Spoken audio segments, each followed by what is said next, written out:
may mga bagong suloy naman ha. At yun, medyo tanggalin na yung mga bunga na maliliit. Ito yung mga buko, kailangan talaga tatanggalin yan para makasuloy yung mga usbong. Pero ito maganda na rin ito at may mga suloy sa ilalim na usbong na bago. Kalamansi monitoring tayo mga ka-agri dito sa Santa Barbara, San Antonio, Nueva Ecija. Yung client natin na umorder sa atin ng seedlings nung nakaraan na 2 buwan na. Itong kalamansi na nasa likod ko, 2 buwan na po yan buhat nung itinanim. At buhay na at saka may mga suloy na rin siya.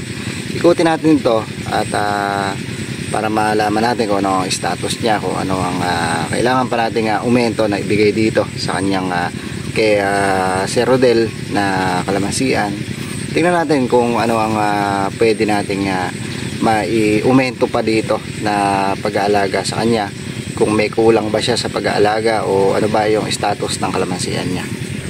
May mga ilan lang na medyo may jet miner mga ka-agri, at saka may scab yung dahon. Kailangan na ito ng fungicide. Siguro mga hanggang 2-3 beses ito magpo-fungicide.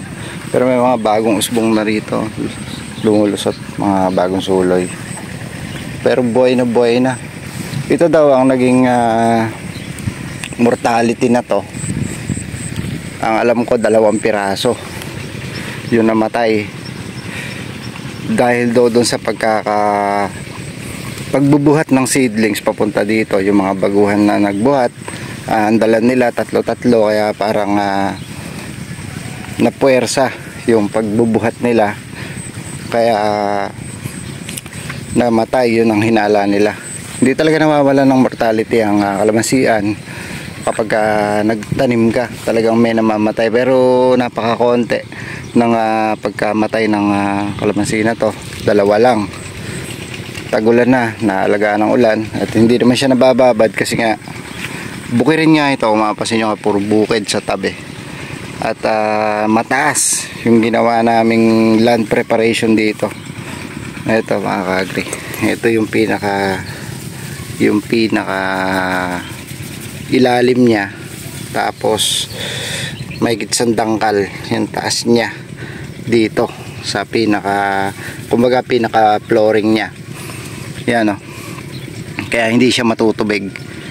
Dahil dito din kasi kahit palayan nitong lugar na to, medyo mababa ang mga katabi niya dito. Mataas siya sa mga katabi niya. Kaya agad natutuyo yung tubig ulan dito. Ito isang maganda din ito na taniman. Patag yung lupa, tapos medyo mataas. Yan ang maganda sa kalamansi. Tsaka open field dito. Halos wala namang punong kahoy sa tabi. Yun naman kasi malalayo naman sa kalamansian niya yun. Halos puro palay lang talaga. Yan nakapaikot dito. Ito siguro by August baka mag-pruning na. Dahil medyo malalaki na yung iba, matatangkad, para sumuloy pa ng sumuloy yung mga usbong na to sa ilalim. Dahil nga matangkad yung seedlings na dinala natin dito.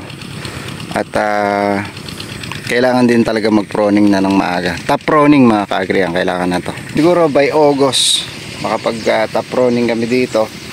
Pagka hindi na masyado nag-uulan, kasi may mga araw Agosto kasi yan na tinatawag.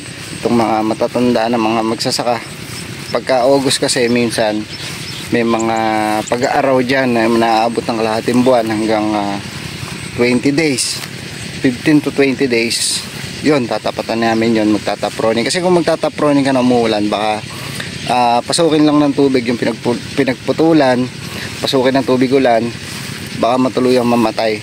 Kaya kami, hindi kami basta-basta nagtataproning kapag tagulang ganito.